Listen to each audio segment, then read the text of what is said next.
Yellow Brick War, Chapter 34. Take care that you do not walk down the same road that she has chosen. Lorraine's words flashed across my vision like a subtitle from a foreign movie. Suddenly I remembered my first friend in Oz, Indigo, the goth munchkin who the Tin Woodman had tortured to death in front of me. That had been my introduction to Oz. Loss and murder, and I'd taken these lessons to heart. I'd learned to kill without remorse, to protect myself and the people I loved. But where had it gotten me? What had it done for me? I remembered what it felt like to kill the lion, to find myself covered in his blood, the way the monkeys looked at me in fear, Glinda's dead-eyed girl soldiers.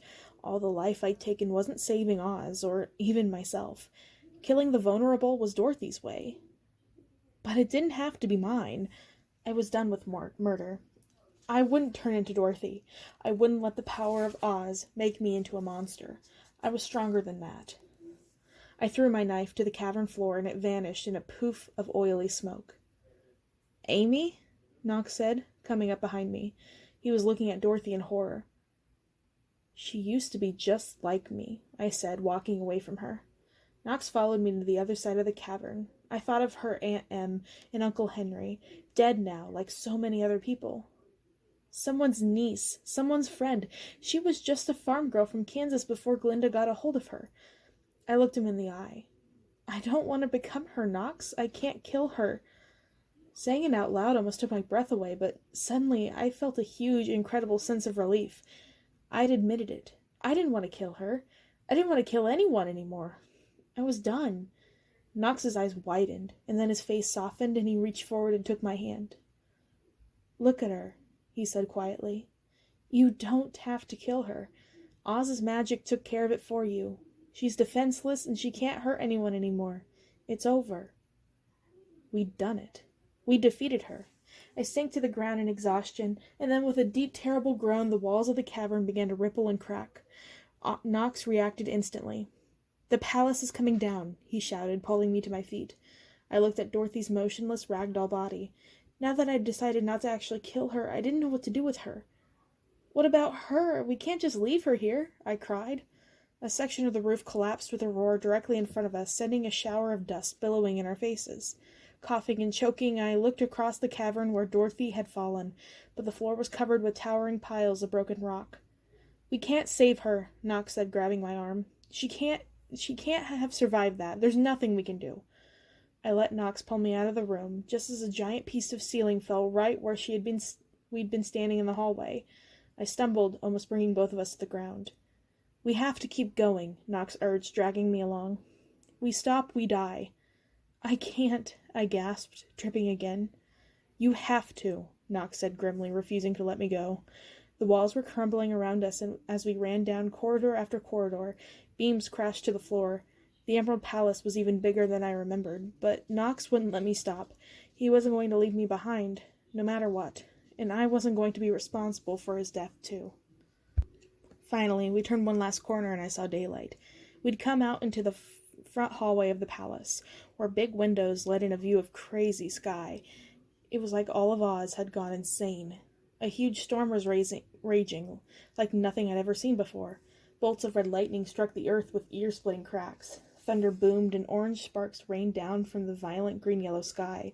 With one last desperate push, Knox and I ran for the front door and tumbled out safely as the ceiling of the main hall fell in with a crash of stone and timber. But Knox didn't stop. "Keep going," he yelled. "The whole thing is coming down. We have to get clear." The ground itself was heaving under our feet.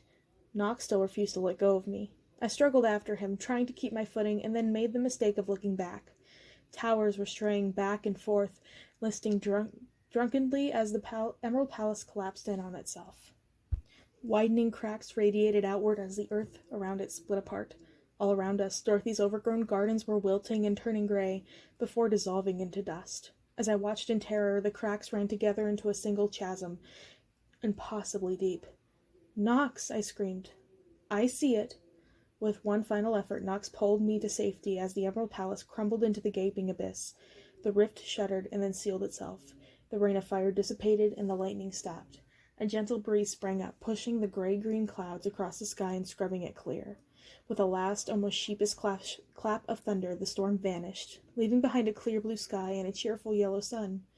Behind us, a bird chirped tentatively and then burst into a full-fledged song. My knees buckled, and finally, mercifully, I collapsed. Knox fell beside me in the grass, still holding my hand. Groaning, he propped himself up on one elbow and looked down at me. His dark hair was thick with dust, his face smeared with a mask of blood and dirt. His clothes were filthy. He'd never seemed so beautiful.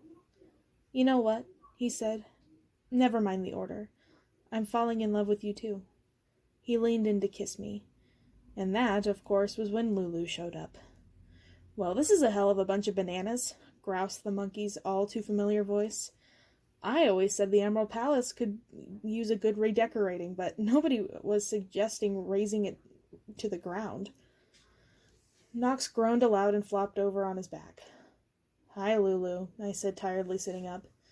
"And what have you done to yourself? You look like a monkey's hind end," she continued, looming over me. Ozma was standing behind her, gnawing meditatively at her thumb. Lulu was decked to the nines in true Lulu form, sporting her cat's eye rhinestone sunglasses, a sequined motorcycle jacket, and a leather miniskirt decorated with plaques of tropical fruit. "What are you doing here, Lulu?" I asked. "Helping, obviously, and let me tell you, you need it. I was just twiddling my thumbs at the Woodman's Palace, playing checkers with Ozma and watching Melindra mope around. Nothing restores the spirits like a little action, I tell you what. Grabbed some of my monkeys and flew us over here while you were sitting around on your high knees, apparently. Or did you actually do anything besides demolish the heart of Oz?" "Nothing much," Knox said, still prone on the grass. "Just defeated Dorothy, restored order to Oz, and survived the collapse of the Emerald Palace. How does the city look?" "Terrible. What do you think?" Lulu snapped. "It's been in ruins for weeks. There are bodies everywhere." And then she stopped short. "Did you say you defeated Dorothy?" "The one and only," I confirmed. "The bitch is dead?" Lulu's jaw was literally hanging open. "Oz is free? You did it? You really did it? You killed her?" She hopped up and down excitedly. "Why, we're going to have a party to end all parties. The ball of the century. A banquet for the ages." "Party?" Ozma agreed happily. "Monkey party." "I didn't kill her," I said. "But she can't possibly have survived the collapse of the palace." Lulu stopped short. "What do you mean, you didn't kill her? Did you defeat her or not?" "I defeated her," I said. "We defeated her. She tried to unleash the magic of the great clock, but it almost destroyed her. There was no point in killing her. She's buried now under the entire Emerald Palace." "Are furless freaks all as stupid as you look? You didn't make sure she was kaput? Did you know how many of my monkeys are dead because of that little princess? Do you have any idea how much suffering she's caused?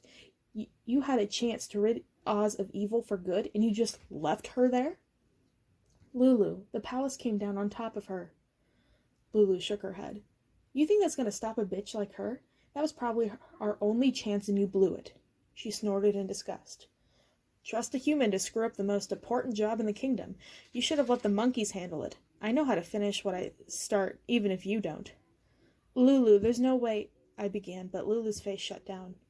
There was no arguing with her. She was too angry, and I couldn't really blame her, but I knew I'd done the right thing. "Worthless," Lulu muttered, turning away in disgust. I stood up, about to go for her, but stopped in shock at the landscape in front of me. Where the Emerald Palace had stood, an angry slash like a scar cut across the earth. Around it, everything was wasteland. The gardens were gone, rubble was strewn across what had been the palace grounds, and as for the palace itself, there was nothing left. It was as if nothing had been there at all. Gert, Glamora, and Mombi were walking toward us, looking seriously the worse for wear.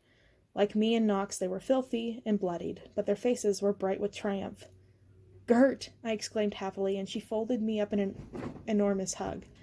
"My dear," she said, "I was worried I'd never see you again, but you've done it. You've killed her." "I didn't kill her," I said, and explained all over again what had happened. Mombi raised an eyebrow. Gert was silent, and Glamora just looked at us with a strange, unreadable expression on her face. "She's defeated," I said. I was starting to feel like a broken record. Why didn't no one think I'd done the right thing? Was Knox doubting me too? "For now, at least," Mombi said. "She has to be dead," I protested. "Not if you didn't kill her, she doesn't," Mombi said. And then she relented. You're right, though. He's not going anywhere, for now at least. We guessed you'd won because the tin soldiers stopped working all at once, Glamora added. Dorothy's power was the only thing animating them. And a good thing, too, Mombi added.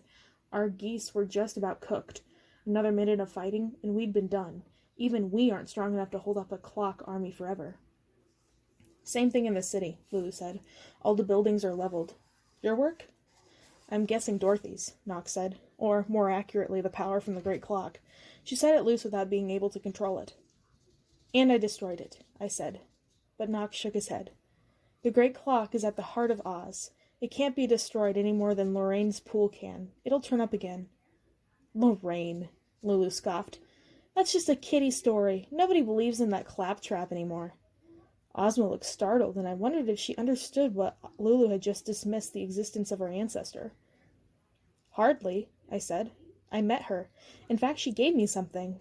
I pulled the amulet she'd given me out of my pocket. Glamora's eyes lit up, and she reached for it. Something about her look was so greedy that I snatched my hand away instinctively. It's not mine. She said I'd know the time was right to give it to someone, I said defensively, and then my gaze fell on Ozma. She was looking at the amulet with her head cocked to one side, like a cat waiting outside a mouse hole. Pool, she said distinctively. The smoke-filled stone began to glow. Of course, I thought. Lorraine's gift wasn't for me. It was for her great-great-great-granddaughter. Without a word, I handed the amulet to Ozma. She looped the chain over her head, and the amulet settled to her chest. We should wait, Glamora began, but it was too late.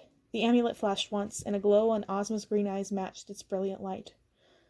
Her long, dark hair whipped around her as if stirred by an invisible breeze, and her big gold-edged wings unfurled in her back, crackling with magic.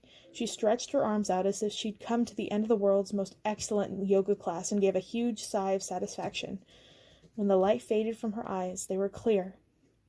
Oh my, she said with a sigh of relief. That's much better.